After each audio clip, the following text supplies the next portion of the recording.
यासाठी आपल्याकडे वेळ नाहीये महिषा। आधी पाठवलेल्या 3 रिपूंचं काय झालं, तुळजानं नेमकं त्यांचं काय केलं याची आपल्याला कल्पना नाहीये। आपण थोडा जरी वेळ वाया घालवला तर कदाचित आपण हे उरलेले 3 रिपूही गमावून बसू। हीच वेळ आहे, शर्थीचे प्रयत्न करून आपल्याला विजयश्री खेचून आणायची आहे। हा गुन्हेगार आपण शोधूच, पण आपण जर पुढील कामाला विलंब केला तर आपण आपलं सगळंच गमावून बसू। आत्ताच आपल्याला साधनेला बसावं लागणार आहे महिषा।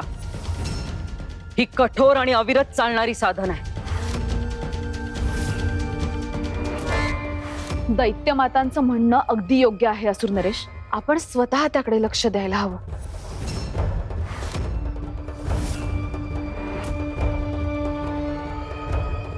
आज माझे हात काळाने बद्ध आहेत, पण ही सिद्धी पूर्ण करून मी लवकरच परत येईन आणि त्यानंतर मी हा खरा गुन्हेगार कोण आहे ते शोधून काढेन। आणि सम्राज्ञी, या कृत्यात जर तुमचा सहभाग असेल तर तुमचा आणि तुमच्या या मूर्ख दासीचा समाचार घेईन मी।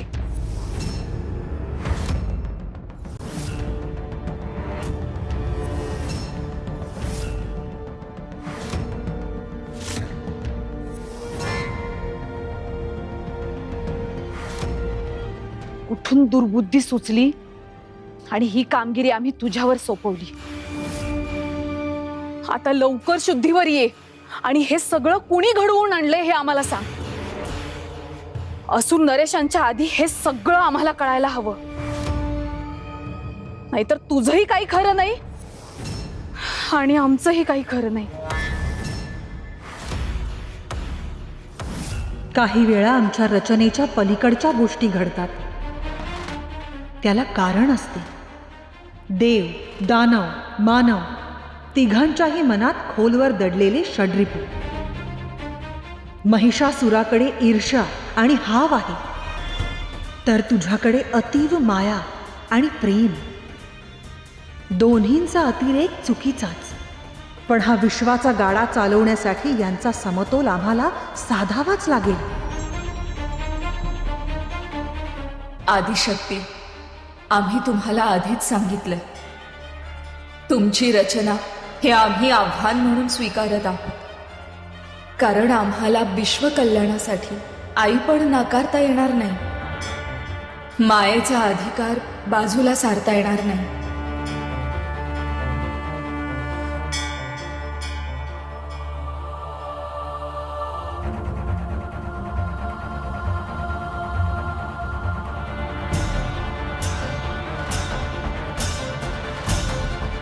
मी आदिशक्ती आहे। सगळ्या ब्रह्मांडाचा व्याप तटस्थपणे सांभाळत असले तरी तुळजाचा दृष्टिकोन माझ्यापेक्षा खूप वेगळा आहे। तिच्या आत एक आई आहे। आईच्या नात्याने ती ह्या जगाकडे, त्यातील प्रत्येक कणाकडे पाहते। ती कठोर आहे, पण तिच्यात दडलेली माया तिच्या लेकरांसाठी नेहमीच उफाळून येत असते। तिच्या ह्या कृतीमुळे एकीकडे जगदंबा तिच्या बालसुलभ आयुष्यातील आनंद उपभोगू शकत होती,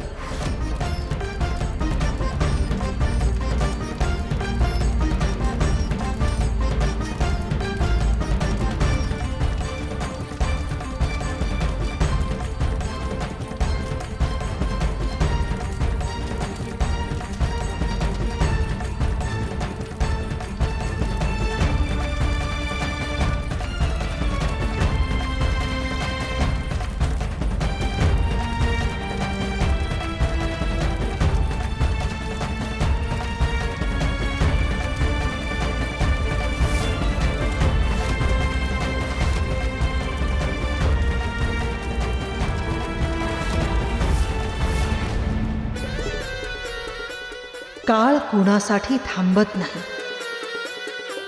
तो पुढे जात राहिला आणि जगदंबाचं प्रशिक्षण सुद्धा तुळजाने सुरू केलं।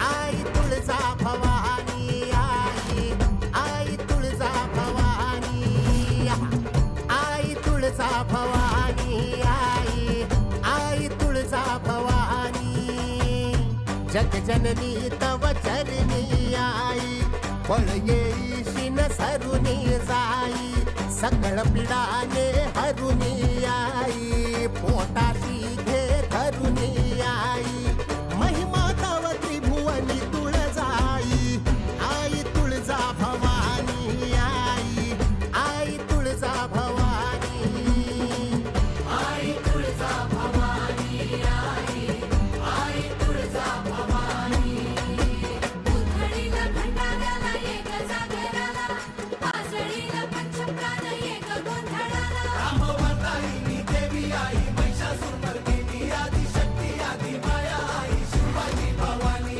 अंत तुझ्या मायेला नाही आई तुळजा भवानी आई आई तुळजा भवानी आई तुळजा भवानी आई आई तुळजा भवानी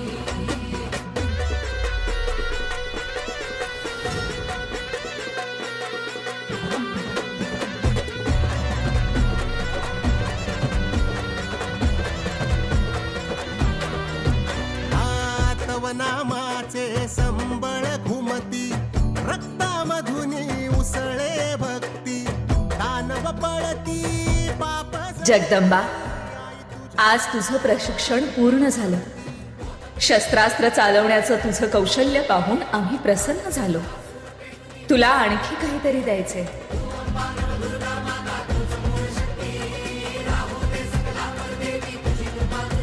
तुझा मळवट कपाई आई भय संकट निवारी आई हा महिमा तव त्रिभुवनी तुळजाई आई तुळजा भवानी आई आई तुळजा भवानी आई तुळजा भवानी आई आई तुळजा भवानी आई तुळजा भवानी आई आई तुळजा भवानी आई तुळजा भवानीचा आई भवानीचा ही आमची तलवार. शत्रू कितीही प्रबळ असला तरी त्यांचा नाश करण्यासाठी, सृष्टीचा उद्धार करण्याच्या तुझ्या कार्यासाठी तुला हिचा उपयोग होईल.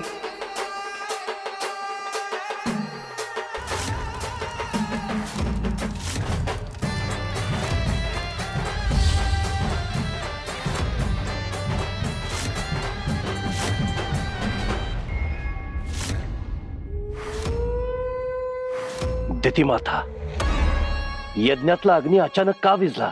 विझला नाही, आपला यज्ञ फलद्रूप झालाय. आपण यशस्वी झालोय. म्हणजे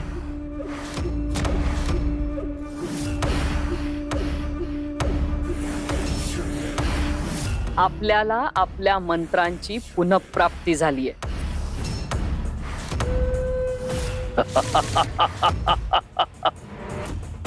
दितिमाता, दितिमाता उत्तम, अतिउत्तम. ही आनंद वार्ता आहे. ह्यासाठी आपली अनेक वर्ष वाया गेली आहेत महिषा. आता वेळ दौडून चालणार नाही. तरी ही उतावीळपणा आणि अतिशीघ्रता उपयोगाची नाही. दितिमाता तुळजावर वार होईलच, पण यावेळी संयमानं आणि बुद्धी चातुर्याच्या बळावर होईल. यावेळी मी वेगळा मार्ग अवलंबणार आहे. आजवर तुळजाचा पाठलाग मी अधीरतेनं केला, पण आता नाही. आता शांतपणे मी सगळं हाताळेन. जगदंबावर वार होईलच, पण तो असा होईल की काय झालं, कधी झालं आणि कसं झालं हे तिचं तिलाही कळणार नाही.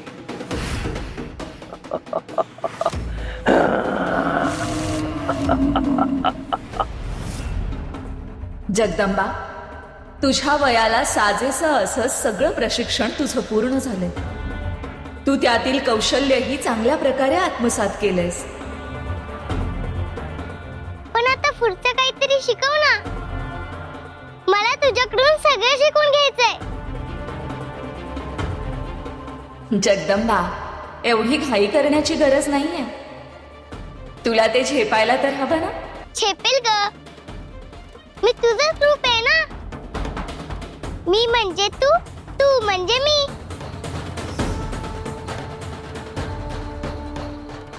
तुळजाई, तू माझ्या बलबल आहेस, मग मला काहीच चिंता नाही. मी म्हणजे तू, तू म्हणजे मी.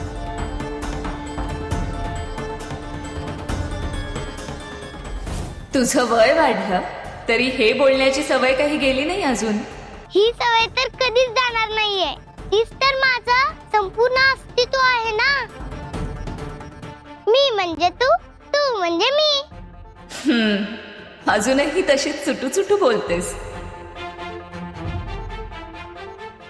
बर, आता माझं प्रशिक्षण संपलं. मग आता पुढे काय करायचं? महिषासूर कुठेतरी घाबरूनच बसलाय. त्यांना पुन्हा कुठला हल्ला करायचा धाडसही केलं नाहीये.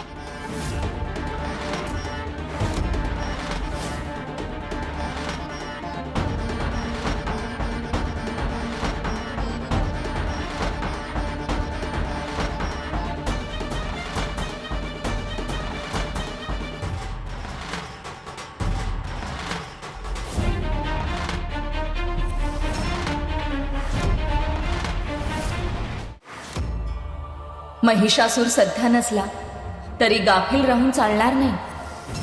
तो पुन्हा कधीही येऊ शकतो आणि त्याच्या प्रत्येक हल्ल्यासाठी तुला तयार राहायला पाहिजे.